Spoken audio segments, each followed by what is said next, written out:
Okay now students, so the next topic, अगला topic जो है वो है प्रॉपर्टीज़ या characteristics of a standard unit. तो पहले तो इसको समझो। देखो, आपने जब सिस्टम ऑफ यूनिट्स पढ़ा था, है ना, 2-3 दिन पहले, तो बहुत सारे सिस्टम्स पढ़े थे। अगर आप अपने नोट्स को पीछे पलट के देखो तो आपने CGS सिस्टम पढ़ा था, फिर आपने MKS सिस्टम भी पढ़ा, उसके बाद आपने FPS सिस्टम पढ़ा, और साइंटिस्ट ने इन सब को मना करके कोई ना कोई रीज़न था, है ना, कारण था कि बोला ये नहीं चलेगा, ये भी नहीं चलेगा, ये भी नहीं चलेगा, और फाइनली उन्होंने कहा कि जो SI सिस्टम है हम इसको लेकर के चलेंगे, और आज तक यही सिस्टम जो है हम फॉलो करते आ रहे हैं। याद आ रहा है आपको? ठीक है। तो क्या गलतियां थी, क्या कमज़ोरियां थी, क्या कारण थे कि CGS को कैंसिल करके, MKS को भी कैंसिल करके, FPS को भी कैंसिल करके सभी साइंटिस्ट ने SI सिस्टम को मान्यता दी, या कहा कि यही सिस्टम हम आगे लेके चलेंगे। ठीक है। तो वो क्या क्वालिटीज़ हैं, क्या चीज़ें होनी चाहिए एक स्टैंडर्ड यूनिट में, वो क्वालिटीज़ यहाँ पर बात की गई हैं। तो ये 5-6 क्वालिटीज़ हैं कि सबसे पहले तो प्रॉपर साइज़ का होना चाहिए एक यूनिट। अब देखो, ये बात आपको CGS में से समझ में आती, क्यों CGS को मना किया गया। सेंटीमीटर बहुत ही छोटा यूनिट है ना, ग्राम भी बहुत ही छोटा यूनिट है, इसीलिए कहा ये यूनिट्स बहुत छोटे छोटे हैं, तो ये इतने छोटे यूनिट्स के साथ हम आगे नहीं चल सकते हैं। अगर आप याद करें तो थोड़े दिन पहले हमने कहा था कि जैसे जैसे नंबर और यूनिट के बीच का रिलेशन आपको याद आ रहा है, हमने ये वाला एक फॉर्मूला भी किया था कि नंबर और यूनिट आपस में इन्वर्स प्रोपोर्शनैलिटी में होते हैं। हमने कहा था यूनिट अगर छोटा हो जाएगा तो आगे का नंबर जो है वो बहुत ही बड़ा हो जाएगा। याद आ रही है ये वाली बात, है ना? तो मान लो अगर तुम मीटर लेते हो तो आंसर, ये जो आगे नंबर आता है वो आता है मान लो 20 मीटर, है ना। अगर मैं यूनिट छोटा कर दूं सेंटीमीटर, तो ये आगे वाला नंबर बढ़ करके कितना हो जाएगा, 2000 हो जाएगा ना। ठीक है। अगर मैं यूनिट को और छोटा कर दूं मिलीमीटर, तो आगे वाला नंबर और ज़्यादा बढ़ के हो जाएगा 20,000। अब आप खुद सोचो क्या आसान होता है याद रखना और बोलना। 20 मीटर, 2000 सेंटीमीटर, 20,000 मिलीमीटर। मुझे तो ये आसान लगता है क्योंकि आगे का नंबर छोटा है, तो ये याद रखना, इसको बोलना भी आसान है।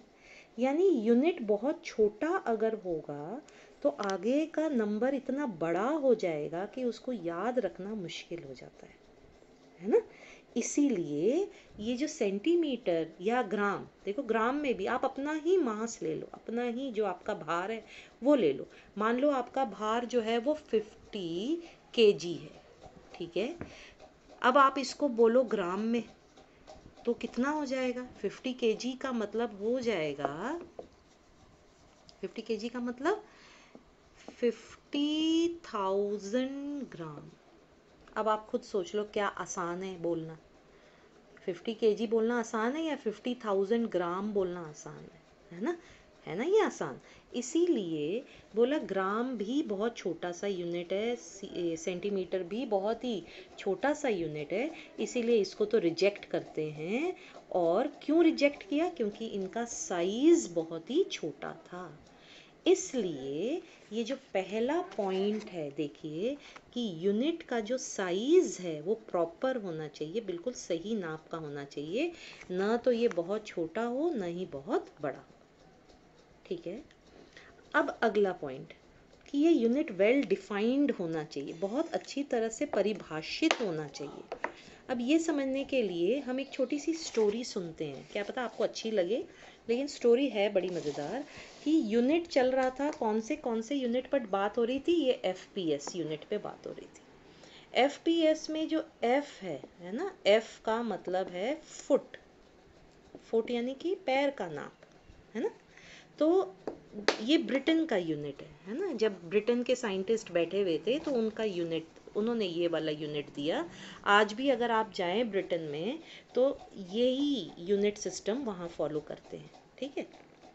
तो चलिए वो छोड़िए, तो फुट की बात करते हैं, है ना। तो ब्रिटेन के साइंटिस्ट ने बोला कि भाई हमारे हिसाब से तो लेंथ का, लंबाई का यूनिट होना चाहिए फुट। पर ठीक है, तो अब आप इसकी परिभाषा दीजिए, इसको डिफाइन करिए। तो उन्होंने बोला जो हमारा राजा है उसके पैर का नाप, आपको पता होगा कि ब्रिटेन में, इंग्लैंड में जो राजा राजा की प्रथा चल रही है ना। तो बोले हमारे जो राजा है या जो रानी है उनके पैर का जो नाप है वो फुट मान के चलते हैं, ठीक है। अब आप खुद सोचो एक स्टूडेंट ऑफ फिजिक्स के हिसाब से कि पैर का नाप, क्या ये एक सही डेफिनेशन, क्या सही परिभाषा है। हमारे अपने ही पैर का नाप जो है वो बचपन से लेके बड़े होने तक बदलता रहता है, ठीक है। साथ में तुम्हारा पैर का नाप अलग, मेरा पैर का नाप अलग, हमारे सबके अपने अलग अलग पैर के नाप है। तो फिजिक्स के हिसाब से ये यूनिट की जो परिभाषा है ये बिल्कुल ही गलत थी। तो बोला ये परिभाषा, तो ये डेफिनेशन नहीं चलेगी, इसलिए इस सिस्टम को भी मना कर दिया गया, ठीक है। तो कैसा होना चाहिए यूनिट, जिसकी डेफिनेशन प्रॉपर हो, बिल्कुल सही तरीके से जो डिफाइन किया गया हो उसको आप यूनिट मान के चलेंगे। नंबर 3 बहुत ज़रूरी, सभी को मान्य होना चाहिए। पूरे साइंटिस्ट को, दुनिया के सभी साइंटिस्ट को यूनिवर्सली एक्सेप्टेड का मतलब दुनिया के सभी साइंटिस्ट को ये मंजूरी होनी चाहिए कि हाँ ये यूनिट बिल्कुल सही है। नंबर 4 इजीली अवेलेबल, आसानी से सबको मिल जाए ऐसा यूनिट होना चाहिए। अब आप खुद सोच लो, अगर इंग्लैंड के राजा का नाप होता फुट, यूनिट हमारा लेंथ का, तो कैसे हम उसको, हम पहुंच सकते थे वहां तक, आसानी से पहुंच सकते थे। तो इजीली अवेलेबल, ठीक है। Should not change with time, समय के साथ, किन्हीं और कारणों के साथ ये बदलना नहीं चाहिए। अब आपको समझ में आ रहा होगा क्योंकि फुट को क्यों मना कर दिया गया है ना। और साथ ही साथ इनडिस्ट्रक्टिबल होना चाहिए, यानी ये नष्ट नहीं होना चाहिए। अगर ये नष्ट हो गया तो बड़ी आसानी से दोबारा इसे बनाया जा सके, ऐसा यूनिट ये होना चाहिए, ठीक है।